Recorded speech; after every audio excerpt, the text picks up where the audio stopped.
Fala aí pessoal, sejam muito bem-vindos a mais um vídeo aqui no meu canal do YouTube, gente. Hoje trazendo aqui pra vocês mais um vídeo, tá? Que eu gosto de trazer, na verdade, todos os meses. Inclusive, acabei de voltar de férias e foi publicado essa carteira hoje, que é uma carteira recomendada de dividendos por analistas do mercado, ou seja, não sou eu que tô fazendo essa carteira aqui, mas que é muito legal de saber porque é uma mesma estratégia, né? Teoricamente, o analista também tá olhando para uma carteira que quer gerar renda passiva e vamos tentar entender aqui como que ele pensa, o que às vezes a gente pensa igual, o que a gente pensa diferente. E esse analista é um amigo meu chamado Igor Bastos, trabalha aqui na Genial junto comigo, tá? E é bem interessante, porque apesar, de novo, da gente ser colega, da gente ser amigo, eu não tenho, por exemplo, nenhum tipo de inferência, né, de interferência nessa carteira dele. Então, o que ele coloca aqui é porque ele tá achando que vale a pena. E muitas vezes eu já discordei de algumas escolhas dele, e várias outras escolhas eu apoio, tá? A grande maioria, na verdade, eu apoio. Seria muito louco se uma carteira de dividendos estivesse totalmente diferente da minha, tá? Então tem muita coisa que é parecida. E qual que é a ideia de trazer esse vídeo para vocês? Não é para você copiar a carteira dele. Inclusive, você até pode, se quiser. Ele é um analista certificado para isso. Ele tá fazendo aqui uma carteira recomendada, né? Só que o que eu gosto de falar? Nunca copie ninguém.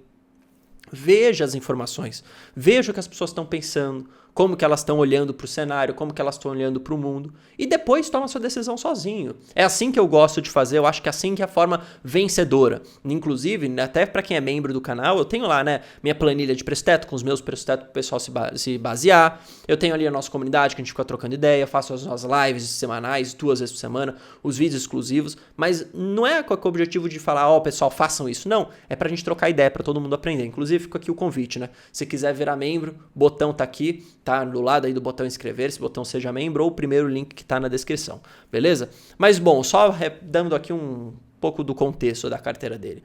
O mês de janeiro foi o primeiro mês aqui do ano de 2024, uma correção forte, então a gente viu muita coisa caindo. O próprio Ibov caiu aqui quase 5%, a carteira dele acabou caindo também, na casa aí dos 3,3, é uma carteira mais defensiva, então caiu menos. Ah, Bruno, pô, por que a gente está se preocupando com isso? Não é que a gente está se preocupando, é só para a gente ver um pouco da carteira.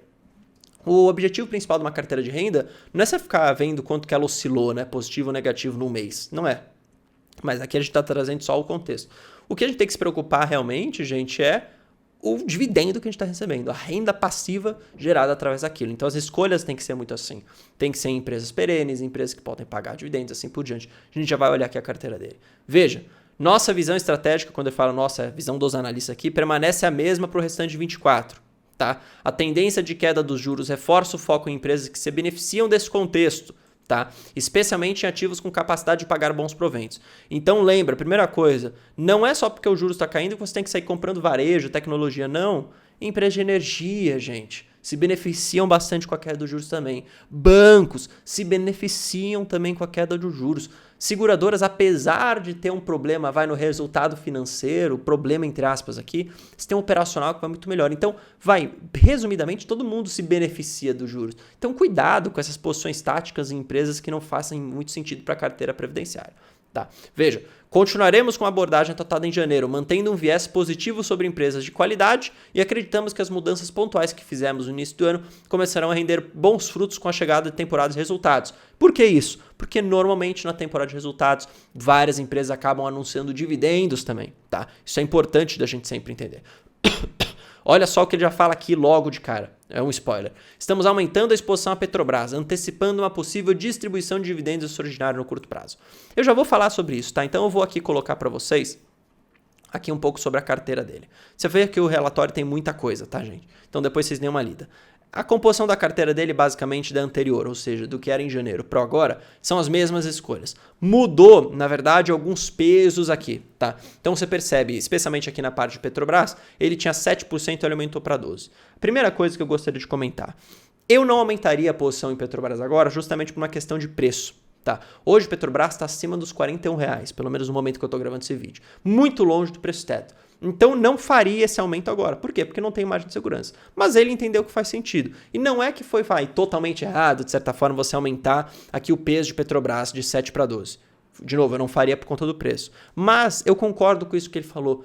Pode vir sim um dividendo extraordinário de Petrobras, tá? O alinhamento dos acionistas e também do governo é para dividendo. Apesar do governo atual ficar batendo no dividendo, ele precisa disso. Eu já vim falando para vocês há bastante tempo, tá? Então pode sim ter um dividendo extraordinário. Para quem tem Petrobras, pode acabar ficando feliz. Eu não compraria nesse momento e nem aumentaria posições. tá? Mas só para deixar isso aqui muito bem claro.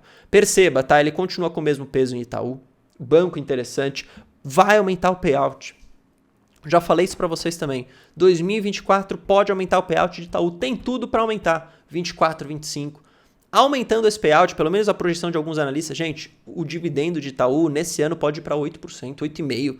Quem não quer 8,5% de dividendo num banco muito seguro, com uma rentabilidade historicamente muito boa? Tá? Então eu gosto de Itaú. Não tenho a posição por enquanto, justamente porque eu já tenho outras empresas na carteira e essa coisa do pode aumentar o payout ainda não é um fato concreto. Tá? Então no momento, o payout atual não estaria para comprar. Se aumenta o payout, às vezes abre margem de segurança. Beleza? Gosto bastante de Vale aqui, vocês percebam que ele acaba diminuindo um pouco em Vale, mas também nada muito relevante, tá? Lembra que é commodity, então você não pode também ter uma posição muito grande na sua carteira atrelada a commodity. BB Seguridade aqui, ele acaba baixando, ele acaba mantendo aqui o peso de forma muito assertiva. Vamos lembrar no vídeo passado que eu fiz para vocês, falei do resultado, falei também do dividendo.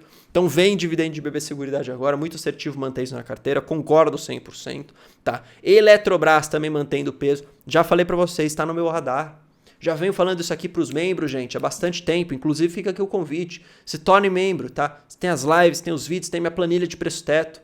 Você tem muita coisa, tá? Já falei que está no meu radar. Por quê? Porque está se reestruturando.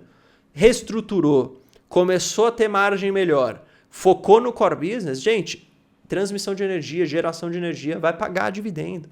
Não tem o porquê não pagar dividendo depois da reestruturação.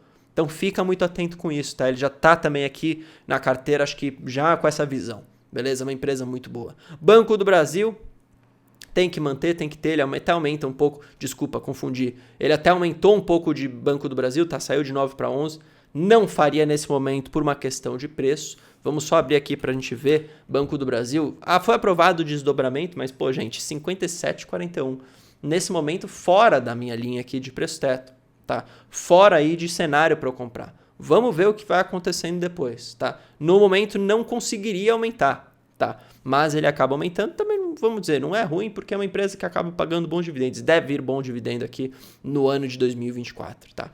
Auren aqui você percebe, ele mantém o mesmo peso, tá? Vivo, ele acaba diminuindo um pouco, tá? De certa forma, até concordo, Vivo é uma empresa meio boring assim, tá? Até demora para pagar o dividendo, eu nem teria na carteira. Taesa acaba diminuindo um pouco aqui, de novo, eu não vejo muito sentido aumentar a Petro, aumentar a BB e diminuir Taesa. Por quê? Porque Taesa agora, na verdade, seria o momento de voltar a aumentar. Perceba aqui, 36, quase voltando para o preço teto, tava 37, então já está quase voltando para o preço teto aqui, tá? Então se alguém estava pensando em aumentar, talvez seria agora. Então acho que só essas pequenas pontuações assim que a gente pensa um pouco diferente. De novo, ele tem aqui uma carteira com algumas outras óticas, tá? Ele não usa o preço teto, ele usa o preço-alvo, são algumas outras questões, mas óbvio, estou trazendo aqui a minha opinião em cima das decisões deles para vocês entenderem, tá? E aqui ele mantém a B3, né? Sai de 10 para 9. Também é uma empresa que deve pagar bons dividendos, é muito puxado por uma questão de atração de ativos de risco, tá? Então se a gente tiver um cenário global, que agora está meio nebuloso na narrativa, mas vai, até o final do ano passado era uma narrativa de proativo de risco, o B3 tende a se beneficiar e acaba também pagando um pouco de dividendo, tá? Eu só quero chamar a atenção para vocês de JBS aqui, que eu não teria nunca na carteira. Eu quero só mostrar para vocês o porquê que ele tem JBS na carteira dele, para a gente entender um pouco. Olha só o que ele fala, tá? Seguimos com a expectativa que JBS continuará a mostrar uma trajetória de melhoria nos resultados, tá? A potencial listagem dupla nos Estados Unidos representa um catalisador significativo para destravamento de valor. Além disso, a empresa demonstrou capacidade de adaptar essas flutuações de mercado e as mudanças na dinâmica da oferta global de proteínas. Gente, é muito commodity e é muito volátil, então eu não teria na carteira. Já basta eu ter Gerdau, já basta eu ter Klabin, já basta eu querer ter Vale, então acho que não faria muito sentido. O que ele está olhando agora aqui, tá? Primeiro, é uma empresa que está, de certa forma, se otimizando, melhorando. Pode acabar vindo um dividendo aqui e ali, mas é um negócio muito tático, na minha visão. Não está errado, se você quiser fazer umas posições na sua carteira de dividendos mais táticas. Eu prefiro me até o óbvio. Eu prefiro ficar no óbvio. O que é o óbvio? Empresas setores best, empresas que já pagam há bastante tempo, que já são mais perenes, já são mais previsíveis, sempre olhando para o preço e comprando abaixo do preço teto. Beleza? Espero que vocês tenham gostado desse vídeo. Se gostaram, não esqueça de deixar o gostei. A gente se vê no próximo. Valeu, falou, até mais.